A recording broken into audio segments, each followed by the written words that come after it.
por periodos realmente no ha hecho ninguna investigación ni ninguna nada, porque con las crisis que tenemos, como la que ahora existe aquí y existe allá en México, y las muchas que hemos tenido también, pues a veces tenemos ganancias y a veces tenemos pérdidas enormes, y entonces tenemos que trabajar mucho pues para conservar lo que se ha podido lograr, y nos tenemos que olvidar de la genealogía y de cualquier otra cosa, porque si no vamos a la ruina. Así fue que con el tiempo también empecé a descubrir y empecé a aumentar mi conocimiento sobre las familias de Cortegana. Sin profundizar mucho antes de venir acá, porque estaba yo terriblemente ocupado también por la crisis que tenemos ahora, resulta que me puse a ver qué apellidos tenía don Pedro Barbarossa. Porque los apellidos que tenemos en realidad son convencionales, es decir, tenemos, porque así se usa, que usar el apellido del padre. Pero si algún día se le hubiera ocurrido a alguien que se usara realmente el apellido de la madre, y esa madre fuera nuestra séptima o octava generación arriba, pues quién sabe qué apellido tendríamos. Así se usaba en Cortegana en los siglos XVII, en los siglos XVI, en los siglos XV. No necesariamente se utilizaba el apellido del padre.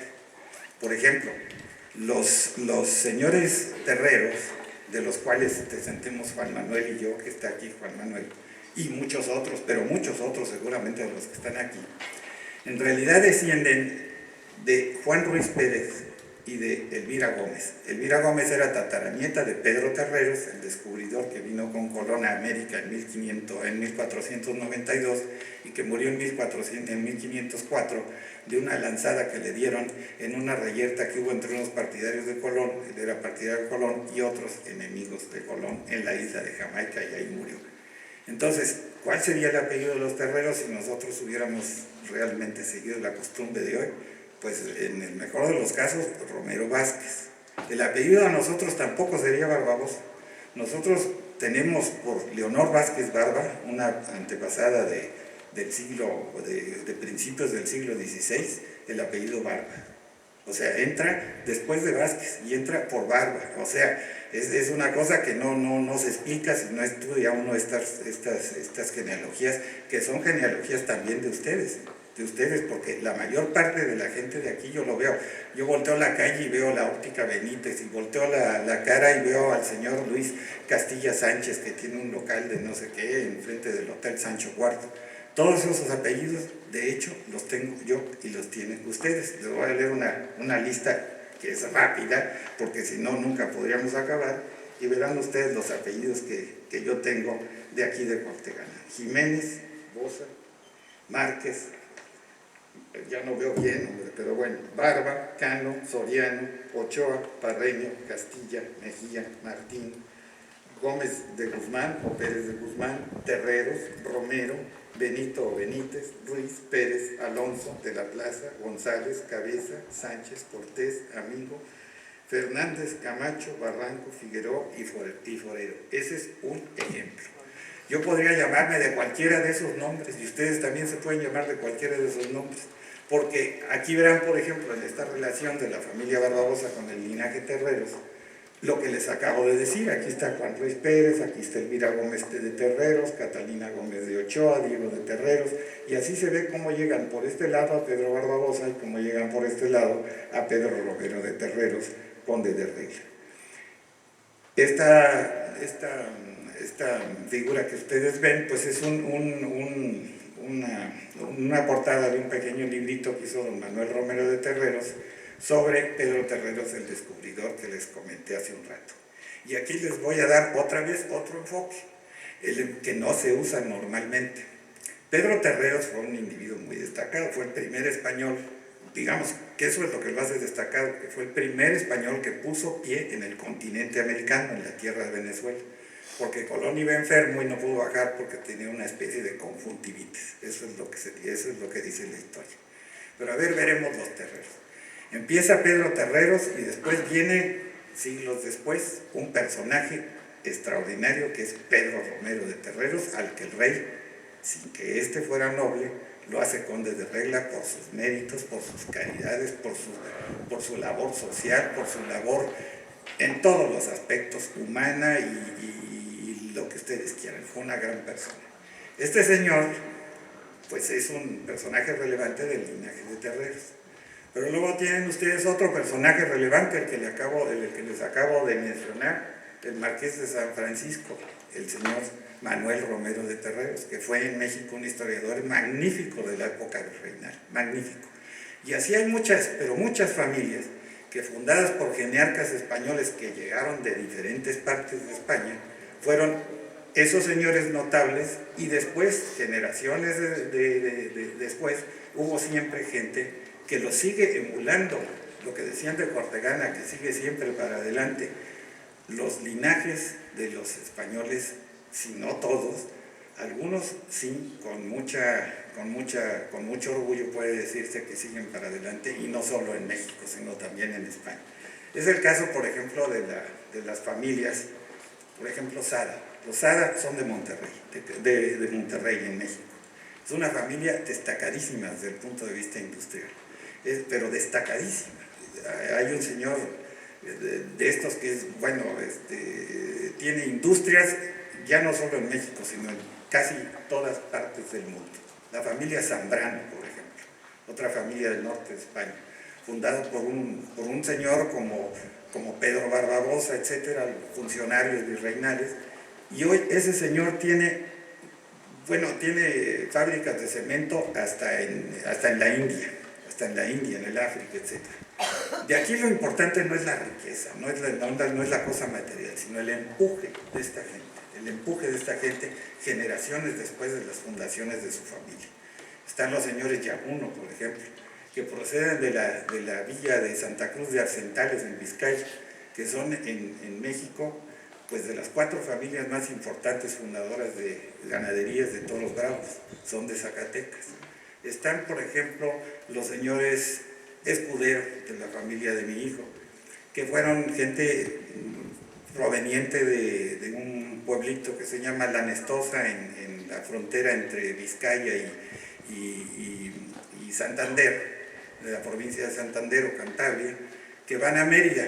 Y uno de esos individuos, uno de esos descendientes del fundador, se convierte en ministro de una época muy especial que hubo en México, que fue la del imperio de Maximiliano de Austria. Este señor fue uno de sus 4 ministros principales.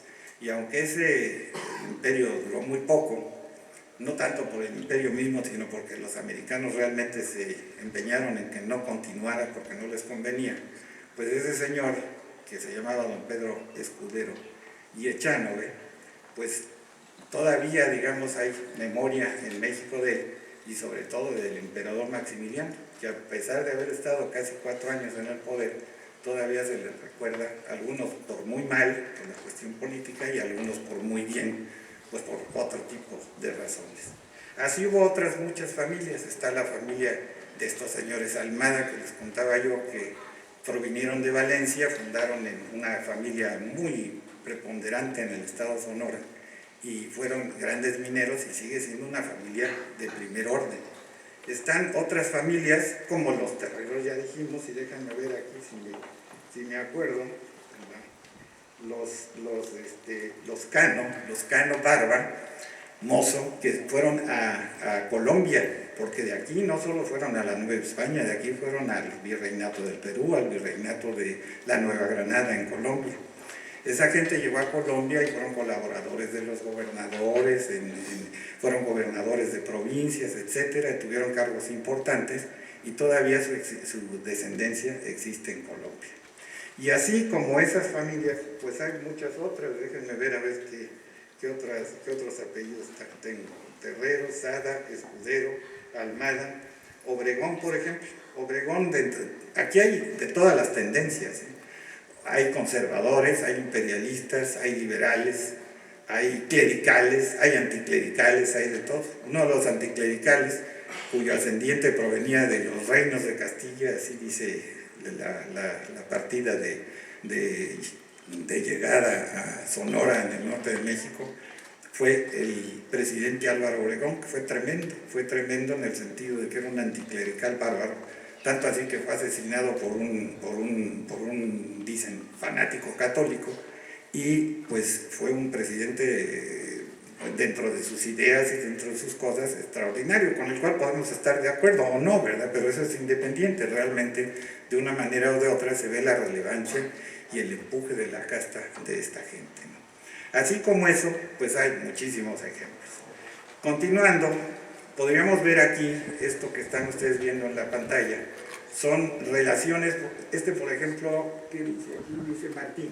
Bueno, Martín, el apellido Martín que nosotros tenemos, ahí está por qué lo tenemos, de qué Martín venimos, de qué persona y cómo llega hasta Pedro Barbarossa. Yo siempre lo cito en Pedro Barbarossa porque es una referencia, no por otra razón.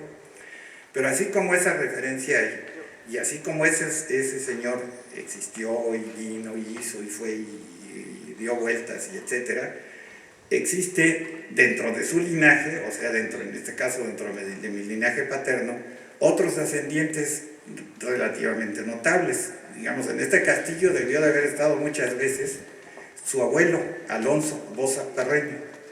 Alonso Boza Parreño, que era hijo de una Catalina Terreros y Ochoa, hermana de Diego Terreros y Ochoa, antepasado de Juan Manuel Romero, de Juan Manuel Terreros, Romero de Terreros, que está aquí. Ese señor Alonso Boza Parreño, Terreros y demás, fue capitán de las milicias de Cortegana y murió en una batalla que perdieron los españoles en contra de los portugueses en la Guerra de Secesión en 1663, en Évora concretamente. Viéndolo esto, pues vemos que en los linajes pues hay altas y hay bajas, pero siempre se repite ese espíritu de ir a más, ese espíritu de tratar de dar algo al país, de dar algo a la gente, que eso es lo que realmente importa. Lo de los títulos nobiliarios y la aristocracia y todo eso, eso es relativo, ¿no? Eso es una cosa que a veces viene porque viene, pero no es realmente lo que hace la persona es la que hace a los títulos, la persona es la que hace a las cosas, ¿no? Todas aquellas personas que creen que son muy importantes porque tienen esto, tienen lo otro, pues habrá que ver por qué lo tienen. Si lo tienen realmente por su esfuerzo propio, pues son muy dignos de mérito. Ahora, no podemos desconocer la genética, ni podemos tampoco desconocer la herencia que nos viene de los antepasados para nada. Esto que ven ustedes aquí son una recopilación de firmas, donde van las firmas de don Pedro Barbarossa Parreño hasta la firma de Pedro Barbarossa actual. Este Pedro Barbarossa actual pues ha sido el único que se ha llamado así desde 1673 para acá. Esto es otra cosa curiosa. Aquí lo que ven ustedes es también muy curioso. Esto se debe a la señora Romero de Terreros, a la madre de Juan Manuel. Y se debe porque ella fue en 1955, junto con don Carlos Núñez, que era párroco entonces aquí, y junto con don Amadeo Romero Tauler, quienes me contestaron una carta que yo les puse en la Semana Santa de 1955, yo tenía entonces 16 años más o menos, y pues dije, a ver, voy a mandar una carta al párroco de Cortegana, que no tenía yo ni idea de cómo se llamaba, y pues en el mes de octubre de ese año me contestaron y me mandaron todas estas partidas que van ustedes, o que están ustedes viendo. Esto, como ven, es muy importante porque pues nos crea nuestro entorno, ¿no? Nos dice realmente quiénes somos, por qué somos como somos y qué es lo que nos une realmente a nosotros. Nos une lo mexicano, pero también nos une lo español. No podemos explicarnos el ser mexicanos sin haber sido antes españoles. O sea que somos los mismos, como decía un señor muy importante allá en México, don Teodoro Amerlink, que fue presidente de la academia antes que yo. Decía, mire arquitecto, somos los mismos pero andamos divididos. O sea, unos viven en un lado y otros viven en otro, pero somos la misma gente. Y es la verdad, yo cuando los veo a ustedes, y seguramente ustedes cuando me ven a mí, pues no me ven como extraño. Verán ciertamente que tenemos cosas peculiares como el acento y otras cosas, pero en realidad en el fondo venimos siendo lo mismo. La forma es la que ha cambiado y la que cambia porque nuestro ambiente, nuestra forma de vivir, nuestra forma de ser, etcétera, en el otro país que España ha fundado, en los otros países que ha fundado, pues son diferentes. Yo les quiero sacar aquí el rollito de la cuestión de los miembros de de la institución. Miren ustedes, ojalá esto lo hubiéramos tenido en el video, pero aquí ven ustedes esto que ven aquí. Esta es una reunión americana de genealogía del 5 de noviembre de 2007, en Lima, Perú. Aquí ven ustedes uruguayos, argentinos, ven ustedes españoles, ven ustedes pues gente de Ecuador, en fin, prácticamente de casi toda Iberoamérica.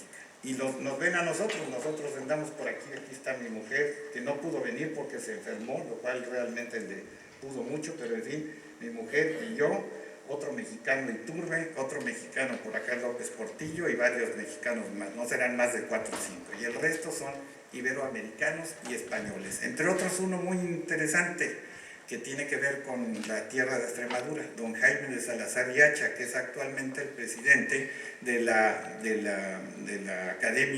Real Academia Matritense en Madrid, que es una de las academias de genealogía más importantes pues para España y para América. Es un individuo sumamente capaz. Es también pariente nuestro, porque nosotros somos Boza Parreño, nosotros somos Barba y luego Boza Parreño. Somos también Castilla, aquí hay muchos Castilla, ya hay muchas Castilla. Me hablaban de que la señorita que hace las entrevistas, creo que así es la que hace las entrevistas de radio o algo por el estilo, es Castilla. O sea, me tropiezo con las piedras de Cortegana, que son las piedras que antes pisamos, y me tropiezo con la gente de Cortegana, que es la gente que hoy vemos y que es la gente a la cual realmente en alguna forma pertenecemos. Estos otros libros que ven ustedes aquí, ahora vamos a ver estos son unas memorias de la Academia Mexicana de Genealogía y Heráldica. Aquí, pues aunque sea de muy lejos, pero pueden ver el grupo de académicos, me parece que es el año 2003. Estos son fundamentalmente mexicanos. Luego tenemos este libro, que es la historia de la familia Barbosa, pero para construir una historia genealógica hay que construir la historia de muchas diferentes familias. En este libro hay datos de 166 familias, de las cuales más o menos, pues ya se habrán ustedes dado cuenta que si se fija uno, habrá cuando menos 30 de Cortegana. Y las otras son familias de México que se fueron formando igual que la de nosotros. Aquí ven, esta es muy interesante. Aquí, esta placa está en la Plaza de Toros, México. Aquí están las 4 familias más importantes de fundadores de ganaderías bravas en México. Primero los Barbosa, luego los González, luego los Yaguno y luego los Madrazo. Este señor, bueno, ya no se le cuenta, pero bueno, ya se dieron ustedes cuenta. Estos son planos de algunas de las haciendas, la primera que tuvo don Pedro Barbosa al llegar a México y que consiguió por la dote que le dio su suegra al casarse con su mujer, doña Ana Quijano. Esto que ven ustedes es la hacienda de Santín, que les hablaba, que es una de los Toros Bravos. Desafortunadamente, si así se quiere ver, estas haciendas fueron repartidas en la reforma agraria, porque la reforma agraria realmente se llevó a cabo pues muy mal. Y no lo digo por decirlo, porque la reforma agraria tuvo muchos aspectos positivos. Cuando México se independizó, nosotros digamos que quedamos a cargo del gobierno total de la Nueva España, que se convirtió en México. Pero al año de 1957, otras familias importantes, también descendientes de españoles, pero ya mexicanos, empezaron a hacer una serie de leyes liberales en la cual desamortizaron los bienes de la iglesia, pero desamortizaron también los bienes de las comunidades civiles. Y las comunidades civiles y corporaciones civiles eran las que garantizaban a las repúblicas de indios y a los pueblos sus tierras. Entonces les fueron quitadas. Eso fue un daño terrible a los indios. Cuando dicen que los españoles le hicieron mucho daño a los indios, lo cual no es cierto, yo diría que los que más daño les hemos hecho a los indios somos los mismos mexicanos, tristemente, porque les quitaron las tierras que les habían dado las mercedes reales desde la época de Felipe II o de Carlos V o generalmente, porque ya después ya las mercedes estaban dadas. Entonces, estas tierras de estas haciendas pues fueron desgraciadamente repartidas y eran mercedes reales, pero no habían sido nunca propiedad de los indios. Pero así pasa, agarran parejo y a veces destruyen todo. Esto es más o menos la idea de lo que se ha hecho. Aquí, por ejemplo, tienen ustedes este libro que parece guía telefónica. En este libro se pueden ver documentos de las familias con las que tenemos nosotros relación de parentesco y de sangre, ¿no? Entre otras de conquistadores. ¿Por qué? Porque los españoles como don Pedro, cuando llegaban, se casaban con las hijas de los españoles. Y a su vez, así si vamos para las generaciones atrás, siempre los españoles peninsulares que les decíamos, o sea, los que llegaban se casaban con españolas americanas, o sea, las hijas de los españoles anteriores. Y así todas las familias, la familia de mi mujer, la familia de mi madre, la familia mía, se puede remontar por las líneas maternas hasta los conquistadores. Ya terminamos. Bueno, lo único que les digo es que en este caso estoy hablando de un conquistador importante, de Miguel López de Legazpi, el conquistador de Filipinas. Esto quiere decir que pues han ustedes oído realmente algo que creo que es distinto, porque ya no es solo el enfoque personal, no es el enfoque individual, sino es el enfoque colectivo de Cortegana y de España misma. Eso es lo que yo les quería transmitir y lo que seguiré transmitiendo mientras pueda y mientras viva para que Cortegana lo tenga y España también lo tenga.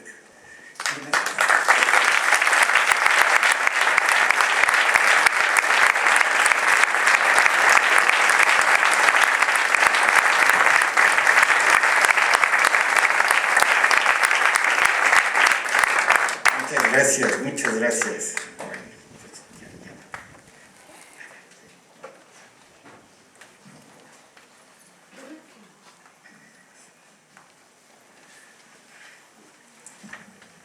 La Asociación Amigos del Castillo quiere hacerle un obsequio para que lo tenga en recordatorio en su despacho y se acuerde de nosotros y de Cortegana como él sabe hacerlo. Muy bien, muchas gracias.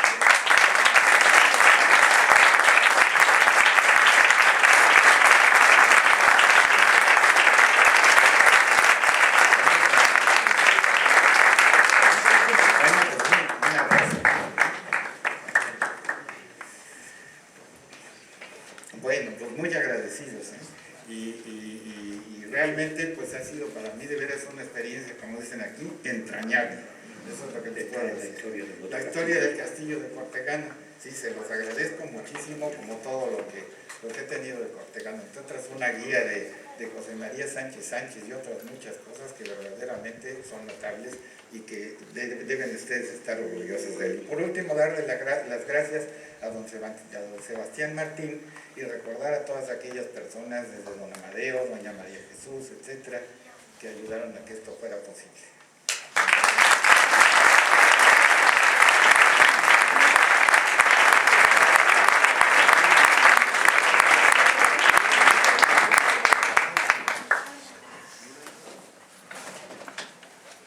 Llamamos a Paco Roldán y su equipo para que vayan acoplando los instrumentos.